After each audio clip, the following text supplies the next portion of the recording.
I've seen a lot of talk about the Clipse's album Rollout being super masterful, and everybody needs to model themselves around what the Clipse did, and it's all these things, and I don't really agree.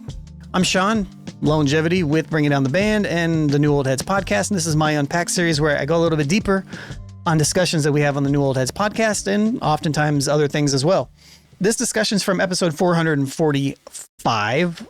So yeah, let's just watch this and get into it and, break it down as usual. It just won't go away, man. The Clipse are still out here in these streets making waves and interviewing, and they doing it the old-fashioned way. Yeah, man, having people talking to journalists. Yeah, talking to journalists and, making the rounds, as you will. That's just something that we saw growing up. People used to make the rounds and hit the radio stations, and, it started to bring up some conversations about their rollout. So the question is, the Clipse album Rollout, is this all-time great? This is all-time great rollout. Because I'm seeing a lot of people say they hit the nail on the head in terms of how this was released. They did, absolutely. But we'll talk about it further. Absolutely. So let me say my piece and then we can get into it. Okay. So I'm talking about from interviews with Elliott Wilson, GQ, the New York Times. Now they have had a couple features that have popped up here and there for the past, couple years. It seems like they were on the track to getting it right. They also dropped the 2 singles leading into the project. They had festival reunions, and they also had the controversy with Roc Nation, Kendrick, The Verse. All of this Louis stuff. Vuitton fashion show. Thank you, Louis Vuitton fashion show. SBs, yeah. All this stuff led up into. That was awkward. Well, yeah. I mean, it was super weird. They played some of the joints at the WNBA game. Thank you. Game there we go. Thank you. And let's not forget, they just had a cameo in Tyler's new video, so they're keeping it going. So all this led up to this Clipse explosion, right? Sure. So what do you guys think? Is this rollout truly an all-time great rollout? And I want to ask why or why not? No, because I remember what rollouts look like. When there was no streamers to go sit down. Hold on, time out. So this is an updated Kid podcast. You cannot use those metrics. You have to think about where we are now. I can actually and what they're use doing those now, metrics because Malice is 52 and pushing late 40s. Right? Because when you're talking about, you have to do it now, right? But when you're talking about all time, you have to include all time. Then no, okay. I mean, I remember when one of the greatest. No. This is we're so used to a level of mediocrity and laziness when it comes to people saying, "Hey, I got some art out there, check it out." That applies to this? No. But what I will say is that we don't have social media anymore. We have a For You algorithm. Many of us know that have tried to throw events, and maybe you don't throw events and you don't know this. Maybe your social media doesn't exist in a way to where like it's anything other than observing or anything other than, sharing pictures of stuff that you like and just whatever randomness, right? Just that it's perfectly fine. That's what normal people do. But me, as somebody who has been a part of events, has to promote stuff all the time in projects, one thing that I definitely know is that, and Jay Moore, who's talking right now, also knows that if you post a flyer on Instagram, not only will maybe nobody see it, they might see it a week after the show is out. I say all this to say is the algorithm does a very good job of making you have to pay to reach people. And this is on almost every platform. And when you factor in the fact of how old school promotional runs work, it is not a smart thing to do to follow the Clipse model. The old school model, unless you are somebody like the Clipse. And I'm going to talk about that further on this, but yeah. It doesn't. The fact that there's a level of effort put into it. And that's I don't like that wording either, because it's not that there's effort put into it. It's budget and it's legacy. Okay. We want to put it as all time, but I remember when you almost have to think of the way you promote stuff as backwards now. It's because of the way our minds are wired, you need to put something into the world and then promote it after the fact, so that when I see it, I can go to it right away.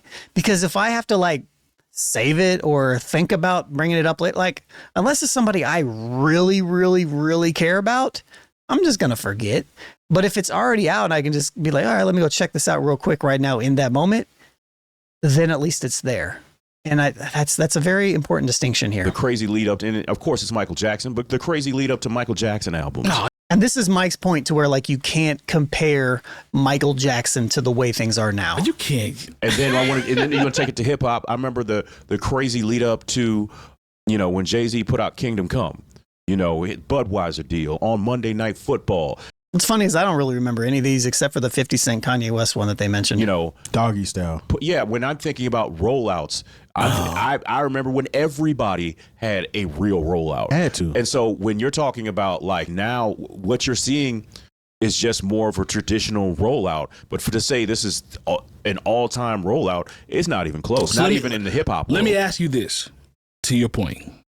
You want to talk about a rollout? Let's talk about Dr. Dre 2001, where he showed up in Times Square with the Lowrider. That was an all-time rollout. I'm not doing that because I'm bringing everything up to where we are now in an era where this doesn't happen. Yeah, that's the problem. We think it's great because it doesn't happen. But I can see your argument having more credence if the album flopped.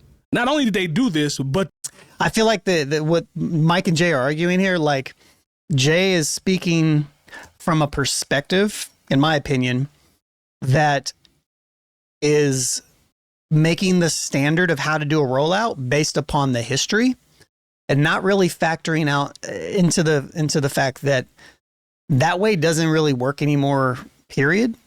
So it's really kind of hard to make that compare and contrast. And Mike is trying to pull it back to like, well, look where we're at right now. The album is successful in the first couple weeks. In today's era where nobody cops records, does that count? I think the problem. You know, he's tell when Mike gets like super into a conversation because his eyes get super huge. Problem is, you're saying is the Clipse album rollout the greatest of all time? I should have said one of the greatest of all time. That's my mistake. This is a great album rollout. Okay. When you talk about all time, then no, you can't. Okay. These What's are the artists metrics that are cut from the same cloth. It's like you can't even really compare. This is such an arbitrary thing to like argue over too. As those same artists because they've been out since then. So they're doing the exact same thing that they've been doing it, but they're just doing it. They're using more resources now. They've been the Clipse for 25 years, and they've been successful. So they can do it on a grander scale now that still mirrors what was done of old. So let me ask you this, bro. Coming right back to you. So if you take into the consideration the times that we're in now, their age.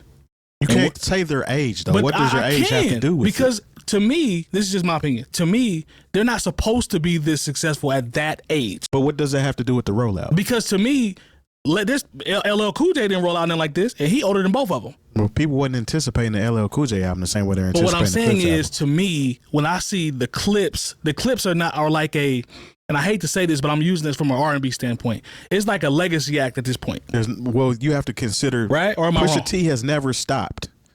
I'm talking about the Clipse, though. Okay, but Pusha T is part of the Clipse. Yeah. Pusha T has never stopped putting out music. Stopped. Malice hasn't either. He just didn't release secular music. Right. People have been wanting a Clipse album for the past 15 years. Have they not? I don't know if they've been wanting it like that outside of, we fool with the Clipse. So I ain't gonna know. I don't know if the masses have been waiting on the Clipse album. I'll say it like this. If somebody was a Pusha T fan, okay, or somebody was a Clipse fan back in the day, there's been murmurs of when are y'all going to drop a Clipse album? And he would say, you have to talk to my brother about that. My brother doesn't do this anymore. That's I'm fair. out here by myself right now. That's fair. So they pretty much just picked up where they left off. I don't feel like, and age has nothing to do with that. I don't think. I mean, you're bringing up that dude is 52 and Pusha T, Malice is 52 and Pusha T is 48. I'm giving them peace for that, by the way. But that has nothing to do with them rolling out an album. I think it does, actually. I think it does. All right. So I actually disagree on many accounts here. So I just let y'all get your stuff off. That's fine. The Clipse rolled out in a very traditional way that does not work unless you are a legacy, to Mike's point, unless you are already a legacy artist. Right. Or you are somebody that already has the connections to where you can hit all of the major legacy media places. That's not something that everybody can do. Like they have a reach that is far beyond. Like they can just pick up the phone, you know, and be like, hey, let's talk, or hey, let's do this. Like they can do that. They have those connections. That you have connections at the ESPYs, that you have connections with the NBA, that you have connections with the Rock Nation, that you can do all these things. Nobody can do what the Clipse did. Nobody, unless you have been in the game for a long period of time. And I talked about them being in the game and having those resources. Sure.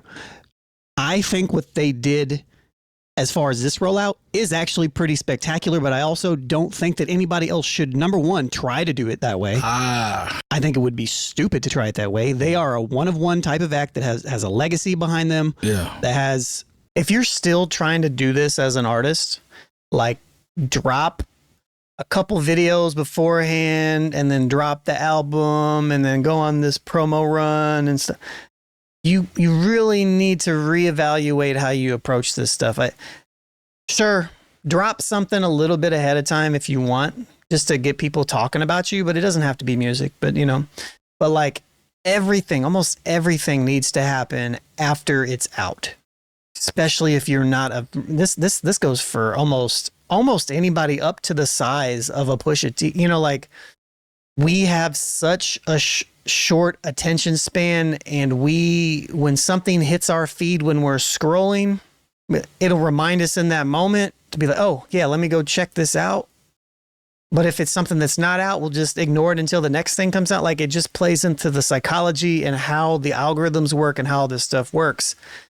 What they did was pretty spectacular in the way that they did it as far as like staying relevant. I think they did it in such a unique way that has all these that at the same time, to Jay and Terry's point, isn't necessarily so different from the historical way people did it, but it is because it's kind of infused in the modern way a little bit.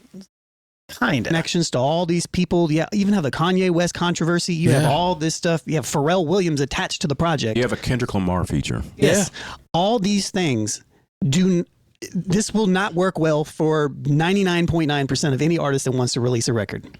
It just won't. It's just not going to work. The legacy media is the people that consume that are the people that want a Clipse album. Yeah. That, you know, like. So, if you consider that legacy, because that's pretty much what I said. People have wanted a Clipse album. Those people, yeah. All right. So Pusha T's never stopped, though. Sure. So he still has people checking for him. Yeah. It's just a Clipse album. My whole point is, they did. The difference between a Wu-Tang album and a Ghostface Killah album, you know, like I'm more inclined to listen to a Ghostface album than I am a Wu-Tang Clan album at this point. Just because, I don't know. It's great. That's awesome.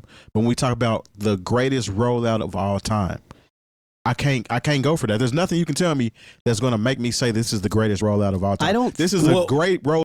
I don't really think that matters. Rollout for the 2010. I think everybody's like harping on that a little bit too much. It's like, let's look beyond the actual words and look at the meaning behind it. 2000s, let's say 2010s, 2020s, that. Right now, I'll take that. So one of the greatest. Maybe the wording is wrong. I think the reason why you could potentially put it in that category, okay, even though this is something that I don't give an entire out. Who cares who has the greatest rollout of all time, right? Yeah, we just talking. But the fact that they were able to accomplish this in this particular climate where legacy media is dying, that's my talk point. shows are going away. You know, like live streamers are becoming the new go-to thing. They didn't do any of that. Yep. I think when you factor all that into the where they're at and the fact that they did well, I think that this was a spectacular rollout for them specifically. And I think we are just used to it as people that like these legacy artists. We've seen this a bazillion times over. This isn't a new model, but it is a new model to people that are used to like just people just dropping that part, or like going to a streamer or doing stuff like that. Like we've seen this for 20, 30 years or longer than that. But what you're saying is what makes it unique to this time frame. It makes it unique to this time frame and to them specifically. Like Kanye doesn't have to do this. No. Like it's very unique. Very, very, very unique to the Clipse specifically. Yeah. So I think what I would word this as is the Clipse did exactly, whoever's in charge of their promotion, their PR team, they did exactly what they needed to do for their artists to get them in the place that they needed to be. So kudos to you. That's real. That's a different conversation. I cooked on that right there. That was a cooking session. It's real. If you're talking about what they were supposed to do and what they did with what they have, Yep. the real. resources, and the music actually spoke for itself. It was a good project. That's the part. Except for the ESPYs. The ESPYs was, whew, I didn't even see the ESPYs. Yeah, the ESPYs wasn't man. it, though. Yeah, they tried That to go wasn't out it. there. that shit was, I don't know if you guys, maybe I'll show pieces of it, but what was going on? That was a miss, but I don't think that was a miss because weird, man. It was weird. And an entire crowd have no reaction to grinding was very weird. And you're grinding and Bro, you know, the crowd was not it was even- just Yeah, like, that wasn't it. That wasn't it's it. It was like, no, weird. no, That wasn't no, it. you guys That's the only one where I'm like, nah, we could have kept that one. Yeah. Yeah. Everything But I think it was I honestly still think it was smart. I was honestly shocked that response was that way. else is money, but that wasn't it. That wasn't it. I still think we kind of not, or some people ain't giving the Clipse their P's because I mean, as far as like a rap duo, Yeah. I feel like the Clipse have never dropped a dud. No. Well, Mike Tyson blow to the face. It was on that record. That is not a bad record, man. I don't I care how mean, many times you trolling. keep saying it. That is not a bad record. Go listen to Raekwon's album. Every single one of those beats could replace that beat, and it would have a bigger I impact. gotta agree with him on that one, man. I gotta listen, agree with him on that one. Hey, Raekwon's new album, the production on it, he did a very good job choosing production on that one. I'm a producer. I like production. It's an integral part for me to enjoy a song. And Mike Tyson blow to the face. Ugh. Feeling of the whole song to me is cool. I like it. Nah, I'm with Lone on that one. I'm losing faith in the world. I'm sorry. Off of that, I'm with Yeah. Lone on that one. I ain't Hurting arguing me with deep you. in my Yeah. soul. I can't argue Yeah. with him on that I'm one. sure you've heard a lot worse. I'm trolling. Being a content curator, I know. that there's no way that you can put that as something that's If- hurting the world. Look, He's heard a lot of stuff that hurts the world. If it though. wasn't Pusha T and Malice on that record, How funny would that be? I'm saying, if it wasn't Pusha T and Malice on that record, nobody's liking that. It is not that bad, man. It's that bad, bro. It's not. It's that bad. It's not. It's really bad. And you know, we two people that's telling you the truth. Well, y'all make beats and produce, and y'all do things of that. I think nature. it's also. I think maybe. I agree with you guys on a lot of things, but that song This is ain't just it. not a bad song. I think also maybe the fact that it is a 1-bar loop, and the fact it's a 1-bar loop. It's a 1-bar loop, and the fact that I could probably make that in less than 30 seconds. That goes That into goes it, into doesn't it. it? It does. It goes into it. It's like this is definitely like producer brain. Like I understand people are gonna enjoy it. Like I understand if you love that beat, that's cool. It's whatever. But I can't turn off the fact that like, oh, this is like a beat that I would make showcasing to students on their second day that I teach, and I would make this in like 30 seconds or a minute. Just to kind of showcase kind of how to do some stuff. That's how basic it is. And I just kind of, I think Mike says here, it's like we kind of expected more, but Lone could just fall out the It doesn't chair and do bother that. me. And for real's better than that. That goes into it as well. That's part of it. If for real's better than he's way better than that. Yeah, well, But whatever. It's neither here nor there. Whatever. it's Jay, a what you great think? album. It was a great rollout. Yeah, it fit with the album enough. Whatever. Jay, what you think, man? Where, No, where we I- at? Like I said, it's just whenever people try to say of all time or the greatest. One of, bro. No, One of. no, I'm not even putting it in that category. I've seen some incredible things as far as like, the promotion, some of the stuff they used to do as far as not publicity stunts, but the things that they do to roll out an album, the things magnetize that, the artist. I think about, even though I remember the Big Bang, for Busta Rhymes, they really pulled out all the stops Aftermath did to get that album. Did to they do have a something. budget for that? Well, yes, they had a budget. Okay. I don't, and look, I was outside, as they say, I don't remember any of these promotional runs. Like, now granted, Jay was in radio too, so maybe he looks at this from a different perspective too, but being an artist and doing this organically and also being definitely a part of the blog era and all that, like There's a budget involved with getting the clips to all these Not places. like that it you was want. back Absolutely then. was. Not Not Absolutely like it was back well, then. I mean, and once again, I'm not just saying, compared to these people Definitely disagree with Mike on that one. There's definitely a budget who involved. go sit down with Kai Cenat or whoever. Like, I'm talking about, when you talk about all You sit down with some of these streamers, like, they'll pay you. That's kind of the crazy. time, I'm talking about all time. So, like The 50 Cent, the 50 Cent and Kanye, Now that was a That's great one. rollout for the both of them. now that A right joint there, rollout. that's one of the top ones. Now that is crazy. When I think of like great rollouts too, I'm thinking like your rollout has to be so good that like you are a larger artist now. You know what I mean? Like to me, that's a good rollout. If you're already a big artist, like it doesn't really matter what your rollout is. You just drop it. and it comes out. The Kanye and 50 thing was cool because of just like a, posited them side by side, kind of pushed them, and that was, memorable. But like when I think of Great Rollout, it's like, this is so good that like I have to pay attention to Crazy. it. That's a different level. You I know, agree. so I just, like I said, I think this is specific to them. This is something that they could pull off. Like, That's what I said. even when, LL did his, rollout, if you will, he sat down and, he was with Shannon Sharp. He talked to Charlemagne the God, yeah. He talked to people who are actually, I'd say a little bit more contemporary in the media space now. It's just there was a different vibe behind it, and I like the LL record, but It ain't laying like this. The music of the clip put out was better. And I like the LL record. I thought there were some joints on there. I don't think it really has anything to do with the music per se. I think there's multiple factors here. Especially the first 2 or 3 that, they put out, the one with, because the ones that I felt like Q-Tip was really in his bag. But, having an LL Cool J record produced by Q-Tip just doesn't move the needle the same way as a Clipse album produced entirely by Pharrell. It would have if it was better. No, I don't think it would have. Because that's more it so. was. So when we talk about a legacy artist, I think about LL as a legacy artist. Yes. Versus Clipse. And again, Clipse have been in the game a long time, but they're still active. LL has not dropped an album in, before this, I don't know how long.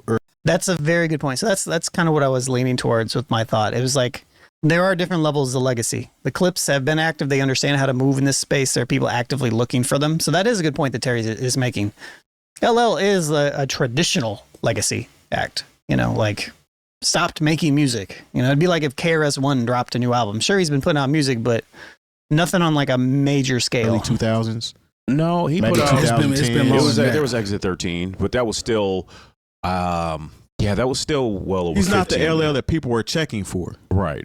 The reason why I feel like they're not a legacy artist like that is because people are still checking for them. I think you're putting a lot of weight I agree with what Terry's saying there. There is nuance. on Push's activity. No, I'm not. No. He's been very active. No, I'm saying you're putting a lot of weight on Push's activity as it relates to the Clipse. The Clipse's entity. Yeah, like I think you're putting a lot of weight on Push's. I think so, maybe a little bit too. Like I feel like there's different levels of legacy. Obviously LL is more of a legacy artist than Clipse, but the Clipse as an entity together haven't dropped Changed up anything album 15 years. 15 years, yeah. So I think there's just levels to it, but I didn't really think I was ever going to get another Clipse album. So, but I will say I will disagree with myself just a little bit here because I do feel like the point that Terry is making, listening to it back, like I think that is a very good point of this. Like there are levels to legacy acts.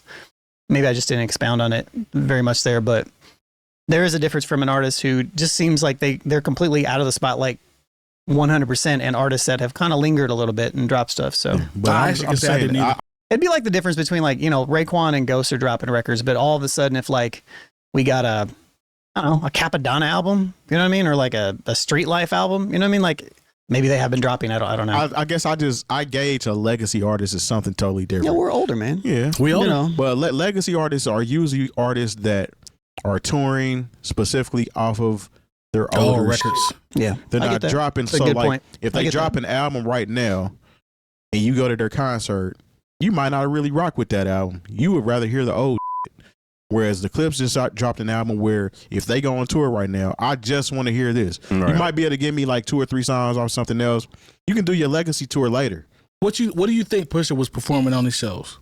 His solo joints or his verses from the Clipse? Probably mixture of both. Probably I would both. say so. But I would every say so. artist does. It doesn't matter how long you've been around. Every artist, when they tour, does something. Unless it's an album specific tour. I'm going to play this album from front to back. Every artist includes some joints off their later albums. They'd be dumb not to. Earlier, you know what I'm saying? They'd be dumb not to. I mean, and that's why when I think of a legacy artist, I don't classify them as a legacy artist. I feel like they're still very active to the point where I still expect dope new shit from them versus I just want to go here, get rich or die trying, play it from beginning to end. Mm-hmm. Either way, the project dope. I'm glad they're it's very successful, and I see the Billboard numbers, an independent album, and all the rest of that stuff. So Great job. Shout out to them for winning. Like 100,000 in the first like week, that's which is the win in today's climate. Hell yeah! Oh so yeah, that's, and I stopped into Indie CD and Vinyl because I wanted to get the actual physical piece. Yeah, They were sold out. That's even really? better. I had That's to, I dope. had to, I You had can to- get it Which on is kinda compliment. crazy I for had a Indiana. special order. Well, I wanted to go to ND CD and But I vinyl. get the T-shirt and the pack and everything. Oh, I like to get my hands on the wax. yeah. I like to get the wax for this Yeah. one. Yeah, same way I got the killer mic. I wanted to have this as an actual, I had to go. as a full, because once again, because in the streaming era, I'm never going to probably be able to listen to these songs enough times for it to count as a full sale, and like that's what they deserve from me as a consumer and as a fan. I can dig it. Shout out to NDCD and vinyl. Yeah. So to close that, I do actually think that this was a really good album rollout. I feel like whoever was in charge of this, they knew what they were doing. They really knew what they were doing. And I even like the subtleties, I like of them popping up in Tyler's video. I like the fact that I don't know. I just think, full interviews, them together, the brothers together, the stories told, the music matches. So yeah, it's very good. But if you're an artist out there, either new or even old, even if you have a little bit of a legacy fan base, like unless you have a buzz in a very particular type of way, you should really look at this space a lot differently than what you did 10 years ago, 20 years ago, and so forth. So again, I'm Sean, Lonegevity with the New Old Heads.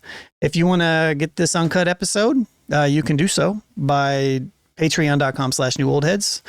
$5 a month to become a member, or just join for free so you can get notifications of when we drop new stuff. Yeah. Our show is typically an hour long that we release, but we usually shoot for about 2 hours every week. So until next time, peace.